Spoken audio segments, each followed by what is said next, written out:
In 1966, there was a boy named Richard Montañez. He grew up in a poor Mexican family with a father who worked at a winery and struggled with drinking. As a minority kid, he was often the target of bullies. At recess, the kids would mess with his lunch, tossing out his burrito just because it had peas inside. They mocked him, saying it was poor people's food. But Richard didn't let it bother him. In fact, the very next day, he came back to school with extra burritos, enough to share.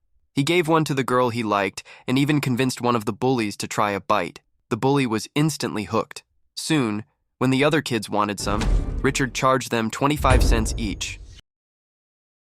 Let's go. That small hustle turned him into a successful burrito seller at school, and before long, he had saved enough money to buy chocolate for the girl he liked. But when he walked into a convenience store with all that cash, he attracted unwanted attention and ended up getting arrested. Back in the 60s, Mexicans were often treated as second-class citizens, judged unfairly, and targeted by police.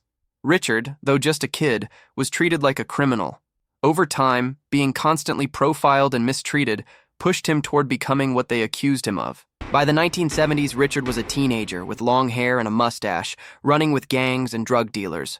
He stayed close to Judy, the same girl from his school days, who had now become his girlfriend. But when their relationship went too far and Judy became pregnant, it was like a lightning bolt struck Richard. He suddenly realized how wrong his choices had been. Slowly, he began to distance himself from the gang life. In 1982, Richard and Judy got married and had 2 kids. Richard worked as an electrician, but the pay wasn't enough to cover the bills. Look. Here, chew. Spit. Your leg up. Okay, I think I got it. It's stuck. Are you hungry? The family often had to rely on Judy's job as a store clerk, and even then, they barely scraped by. Judy also sold items on the street just to help keep food on the table. Hey! You have respect for other people's property, dang it! Hey, my kid! Don't be talking to him like that. Good. Pump these wetbacks out like a factory. Hey! Rich, You touched our kid! leave it, Rich. Yes, leave it. The police will come and that's not good for either of us. What's a wetback? Feeling the pressure to do better for his family, Richard swallowed his pride and went back to his parents' house, even though he dreaded seeing his father. True to form, his father treated him harshly. What's the matter with you, huh? Letting your woman work so much.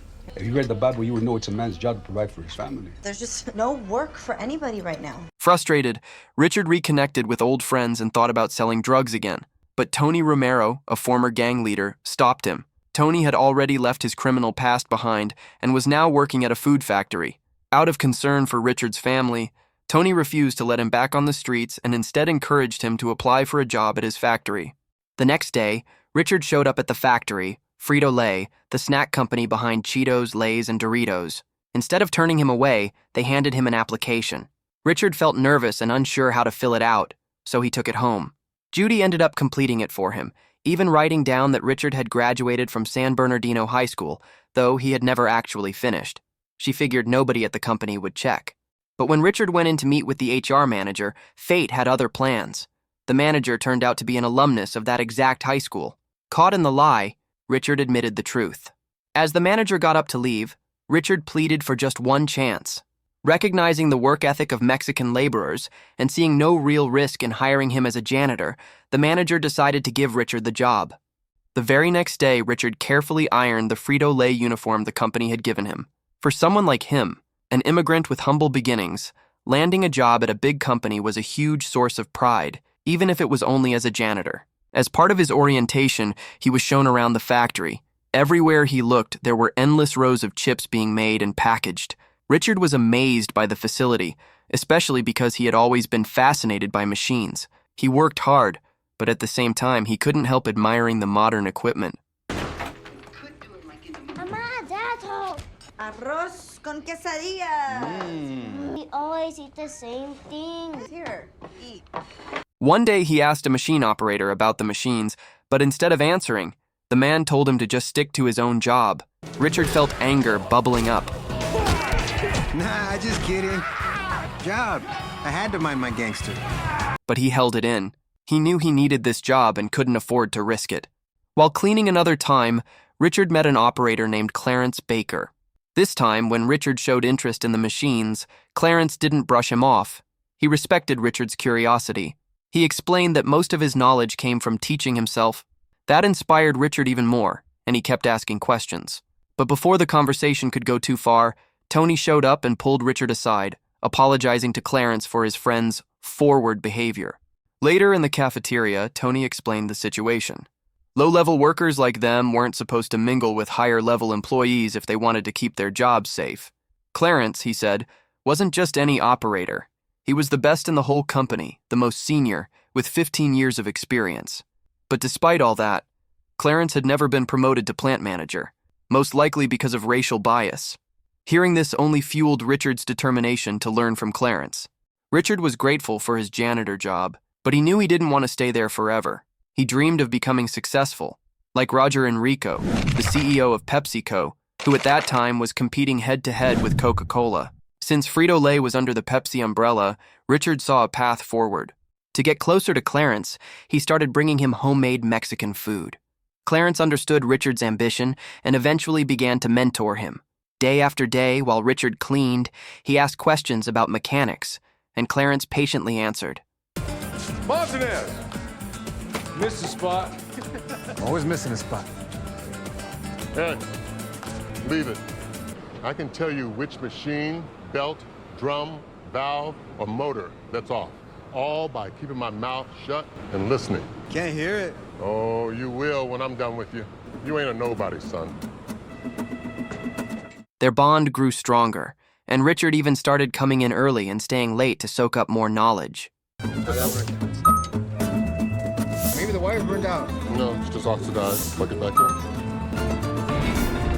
Hey, you going on break, brother? Yeah. All right, I got you. Watch your machine. His hard work paid off. He was named Employee of the Month. Hey, I gotta go. Doesn't start till later. Because Clarence, he showed me how to use the tumbler. The what? But life didn't stay smooth. When Ronald Reagan became president, the country fell into a recession. Instead of being promoted, Richard had to be thankful just to keep his job while Frito-Lay cut back staff. For years, up until 1992, he remained a janitor, doing the best he could. Many immigrant workers like him had to accept whatever hours they got, even as shifts grew shorter. Because the workforce had been reduced, Richard often pitched in to help other departments. One day, while delivering products, he noticed something. Their snacks were mostly being bought by white customers, and the flavor selection was limited. Meanwhile, the company was struggling. Sales kept dropping due to the recession, and new products from competitors were stealing the spotlight. The pressure weighed heavily on CEO Roger Enrico. Stressed and desperate, he recorded a motivational video for employees at every branch. In it, he urged them to stay patient, think like a CEO, and share ideas that could help the company grow. At the Rancho Cucamonga Frito-Lay plant, Richard was the only one who actually sat down and watched the video. Roger Enrico's words hit him hard, especially the line about finding opportunity in adversity. That afternoon, Richard picked up his sons from school. To his shock, one of them had a black eye from a fight. The boy explained he had been called a Latino as an insult, while his younger brother didn't seem to care at all. The younger one was actually proud of his heritage. He loved the Mexican food his mom cooked, like tacos, burritos, carne asada, and more. To cheer his sons up, Richard bought them elote, Mexican-style grilled corn topped with chili powder and spices. His kids loved the heat. Right then, Richard had an epiphany. Latinos love spicy food. The elote sparked an idea. They had been there the entire time. That night, he told Judy about his plan, though she was skeptical. Richard wanted to create a spicy-flavored snack, something he believed could save both his company and his job. He asked Judy to help him mix the seasonings. The next day at the factory, Richard confided in Clarence. He told him he was sure a spicy product would be a hit and could revive sales. He didn't ask Clarence to pass it along to the CEO, he just wanted permission to take home some unseasoned snacks so he and Judy could experiment. Yo, what are you doing? Eating all the Cheetos? So I gotta play, carnal. We had it all to gain and nothing to lose. We were just a bunch of brown chips on a conveyor belt, waiting to get tossed. Almost forgot your Cheetos. Hey, don't get your hopes up too high, okay, fool? You kicking with these fools again? You take care of your family, and take care of mine. To make the flavors authentic, Richard and Judy went shopping at a Mexican market, loading up on spices for testing. Richard kept running back and forth for whatever Judy needed until they had a full kitchen set up for their experiments. Their youngest son, Steven, became the taste tester. Frito-Lay's research team had already tested spicy snacks, but theirs were made from artificial flavorings and chemical extracts. Richard and Judy, on the other hand, worked with real spices, layering flavors until they landed on the perfect blend. Elote hot, good hot. No, bad. Chale, man. Ah, chile de pasilla. Until finally.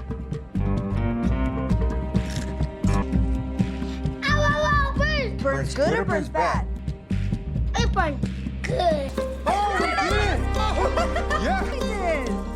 Not long after, the plant announced another round of layoffs. Richard felt the clock ticking. He decided it was time to make his move. He brought his idea to Lonnie, the plant manager, asking him to pass it along to Roger and Rico. Lonnie flatly refused, telling Richard there was no way a janitor's idea would ever make it to the CEO's desk. Richard was crushed and angry, but determined. That night, after everyone had gone home, Richard slipped into the manager's office and copied down the CEO's phone number.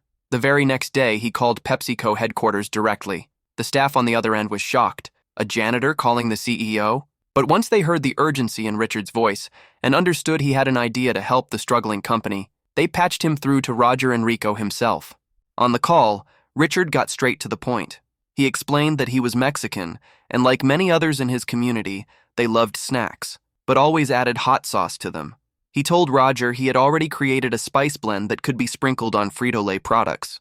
When Roger learned Richard had been inspired by his motivational video, he was intrigued. He agreed to try Richard's samples. More than okay. Thank you, sir. Go.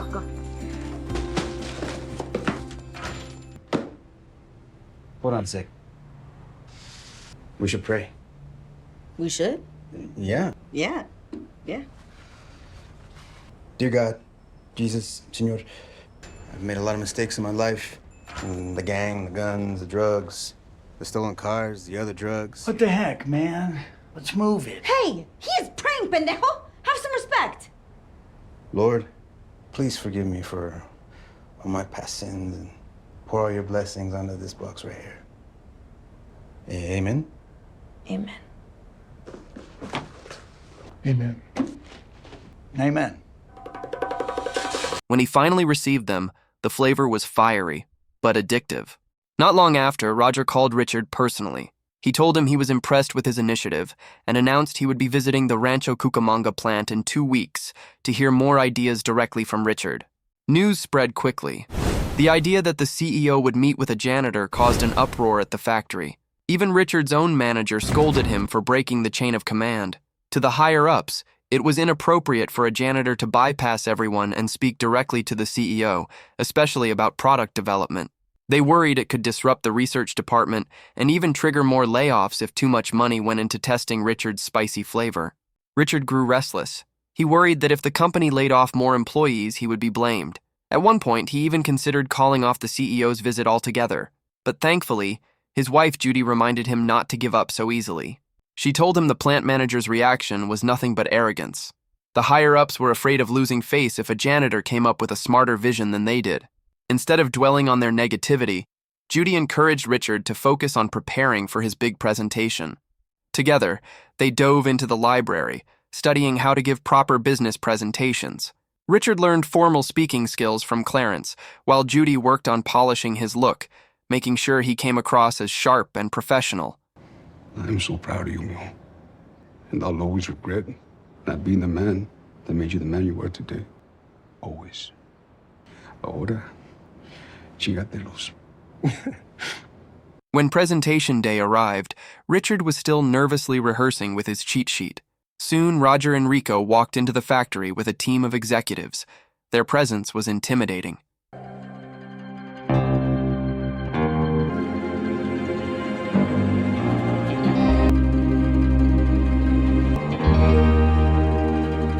The infamous Richard Montañez. What an honor to meet you, Richard. I'm here!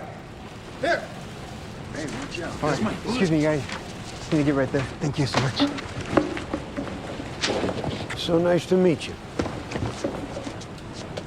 Richard stood before them, projector slides ready, but quickly realized he couldn't pretend to be a Harvard graduate. Instead, he chose to speak from the heart. He told them directly. From a Latino consumer's perspective, the company's snacks were bland and boring. Latinos, he explained, loved bold, spicy flavors. He wanted the executives to understand that the Latino community was a massive, untapped market that Frito-Lay had ignored for too long. When one executive mocked him for not knowing marketing terms, Richard brushed it off. He wasn't there to impress them with jargon. He was there to represent his community and their tastes. That honesty was enough for Roger and Rico. Richard might not have understood market trends, but he understood people, and people were what Enrico believed in. He decided to give Richard's idea a chance. Thank you, Richard. You have given us a lot to think about here. Sir, I got some more graphs and stuff that I can show you. And it's testing just fine. I aim to do better than just fine, Jane. I have a good feeling about this man. He may not know about market trends, but he knows about people, and that's where I always put my money. The company ran a test launch, 5,000 bags of a new flavor called Flaming Hot Cheetos. But weeks later, the product sat untouched on grocery shelves. Sales were flat. James Finley, one of the executives, declared the experiment a failure and ordered it shut down. Richard and Lonnie, representing the local plant, protested. Lonnie begged for one more week. At that critical moment, Richard started doubting himself. Maybe the executives were right. Maybe a janitor had no business trying to make decisions this big. But his friends refused to let him quit. Clarence, especially, reminded him to swallow his pride and keep fighting. That night at home, Richard found new inspiration, once again from his son. The boy pointed out that he'd never seen a single commercial for Flamin' Hot Cheetos. That struck Richard. People weren't buying them because they didn't even know they existed. The next day, Richard went to see Tony and his old gang. He promised Tony his job back if he would help. With Tony and the crew on board, Richard hatched a plan. Back at the factory, Richard climbed on top of a machine and gave an impassioned speech. He told the workers the company was about to kill Flamin' Hot Cheetos. If they wanted the flavor to survive, they had to take matters into their own hands. The problem wasn't the product, it was the lack of awareness. So with the help of employees, they loaded up Tony and his gang's cars with boxes of Flamin' Hot Cheetos straight from the warehouse. Their mission?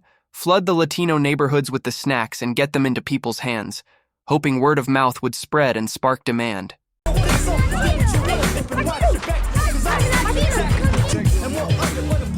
guys, try these. Excuse me. So good. We just made these. The Cheetos with chili on them. They're so they're good. crazy. Your kids are gonna love them. Hold up. Besides that, Richard and his sons also went to local supermarkets and started buying up bags of Flaming Hot Cheetos themselves. This caught shoppers' attention and made them curious about the new product. That small move actually worked. It began to boost sales on the charts. When the good news reached Roger and Rico, he was thrilled. Then your rucas got bottles on her wrist, man. Oh, yeah, you little chavala. O sea, casi nada. Ni para una muela. You ain't never gonna eat another Cheeto in your life. He immediately called Richard and placed a huge order, 5 million bags of Flaming Hot Cheetos to be produced right away at the Rancho Cucamonga plant. For Richard and the factory employees, this was incredible news. Production kicked into high gear. All lines go.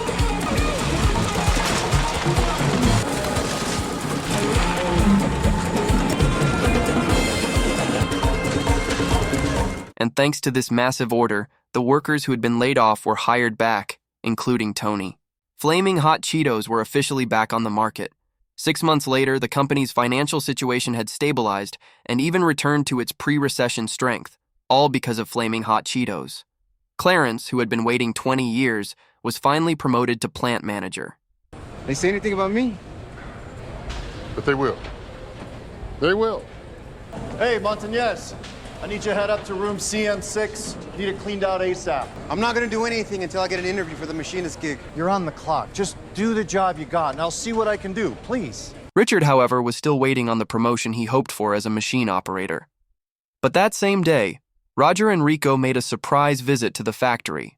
Instead of the machine operator role Richard expected, Roger shocked him with a much bigger promotion. He named Richard the new director of cross-cultural marketing. Roger wanted him to continue developing new Cheetos flavors inspired by local tastes. The employees deeply valued Richard's contributions to the company.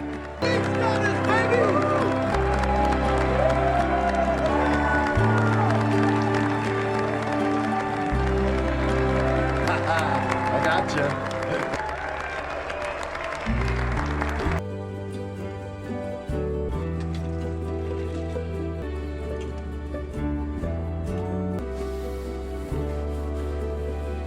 Judy was stunned when she heard her husband had jumped straight to a director role. From then on, Richard kept innovating, creating ideas that made Frito-Lay products even more popular with snack lovers. Among PepsiCo executives, he became known as the Godfather of Latino Marketing. Richard eventually retired in 2019, leaving behind his biggest legacy, Flaming Hot Cheetos.